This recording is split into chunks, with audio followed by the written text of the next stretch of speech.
Hi everyone, TARDIS Guy 123 here, and today I'm going to be reviewing City of Death, the classic 4th Doctor story from the Graham Williams era, season 17.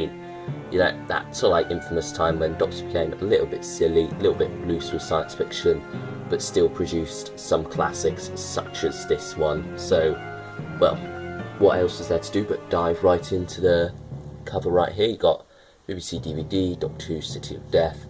Got Scaroth right there in the middle, and you got the sort of like time experiment going on there.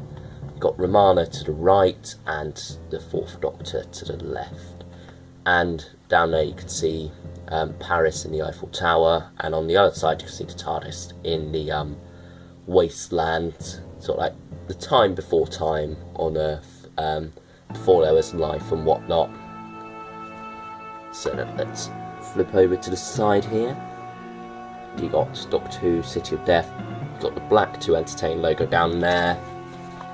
Then on the back we have some pictures right at the top here, starring Tom Baker, by David Agnew, which is actually not a real person. That is a pseudonym created for this story, because it was originally by David Fisher, I believe, but then Douglas Adams sort of like done a page one redraft and made it totally different. Some similarities still there, so there was enough that it couldn't really go out under Douglas Adams' name nor David Fisher's, so they decided upon David Agnew. It's sort of like a pseudonym, the in-house pseudonym. It's also used for the Invasion of Time actually, but anyway, you've got commentary there by Michael Hayes, the director, Julian Glover, who is Scaroth, you can see right there, and Tom Chadbourne as Duggan, who is actually returning in the 4th Doctor Adventures to play another part in the Johnny Morris two-parter from season 5.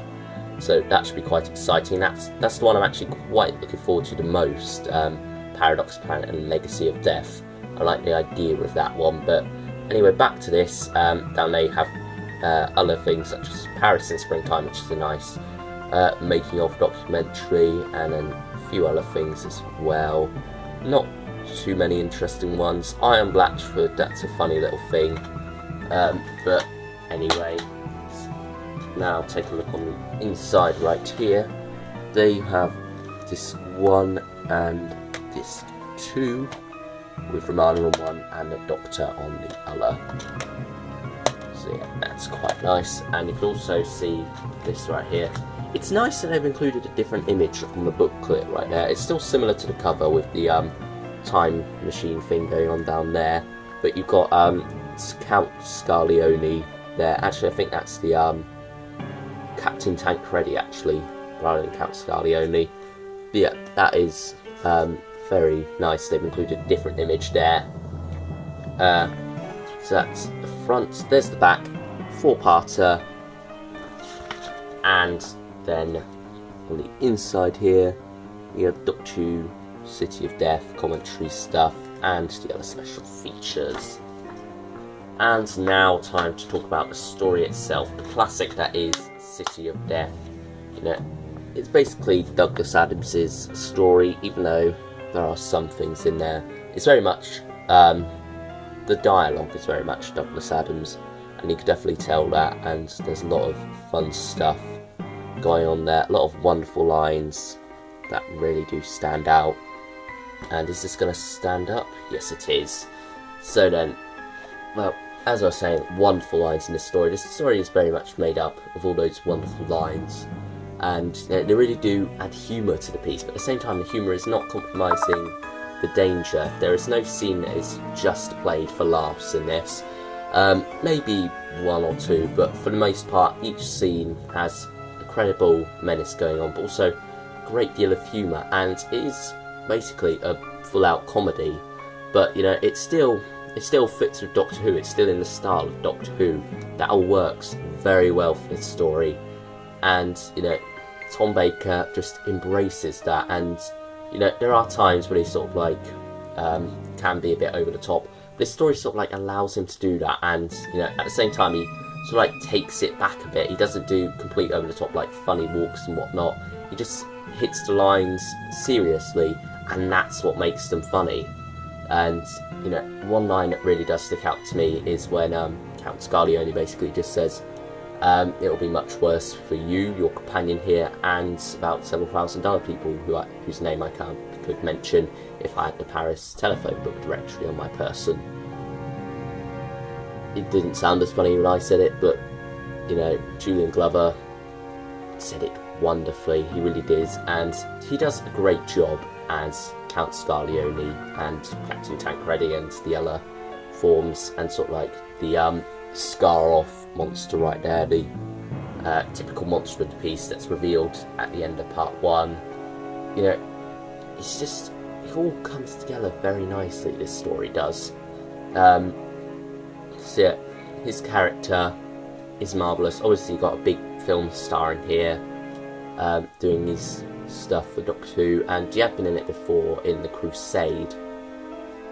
But you know, here he sort of like gets to play a villain, and he does villains very well, and he does this villain particularly well.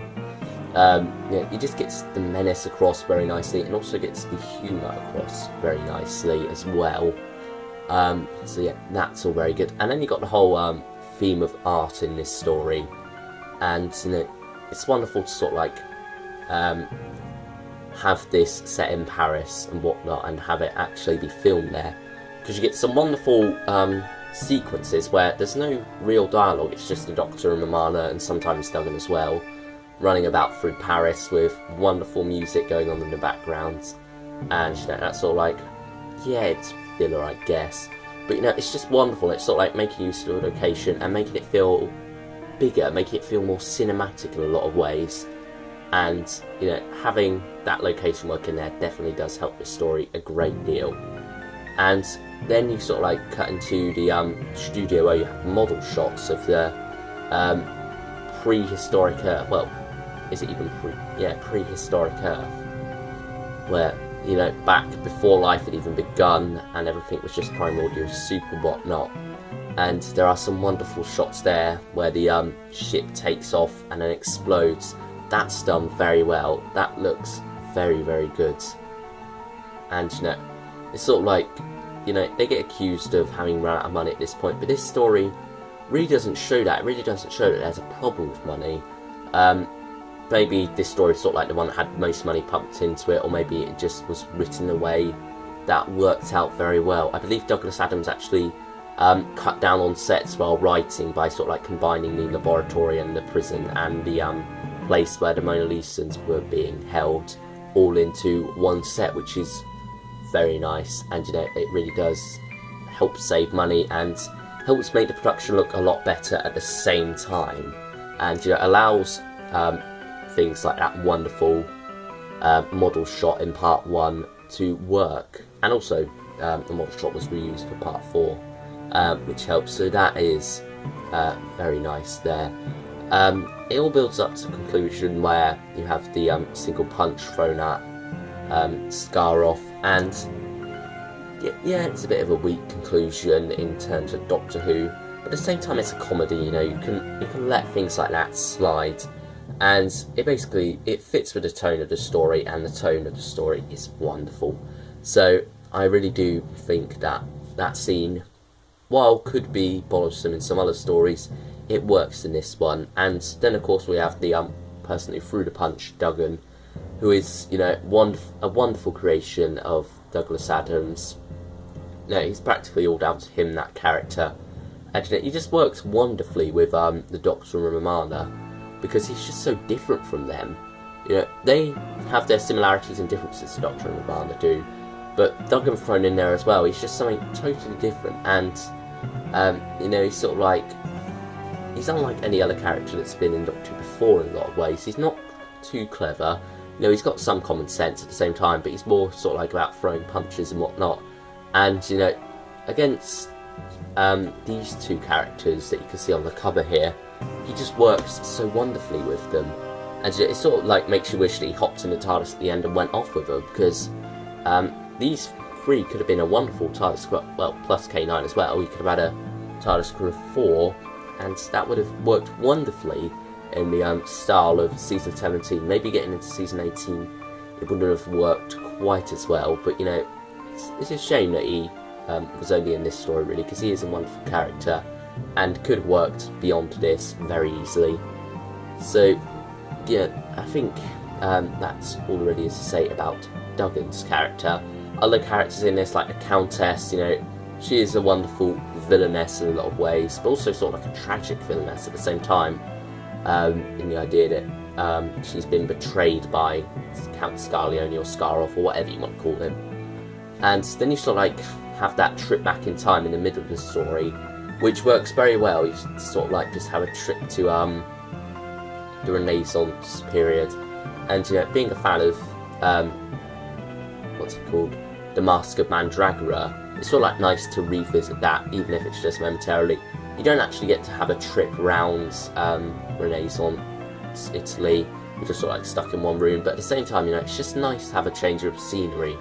In a lot of ways, it freshens up the story, and you also have the wonderful torture scene that doesn't actually involve any torture, where the Doctor can't stand being tortured by a man with cold hands. And you know, wonderful return for Packer, or the actor who plays Packer more accurately, whose name I have forgotten, but you know, he does a wonderful job here as just that guard.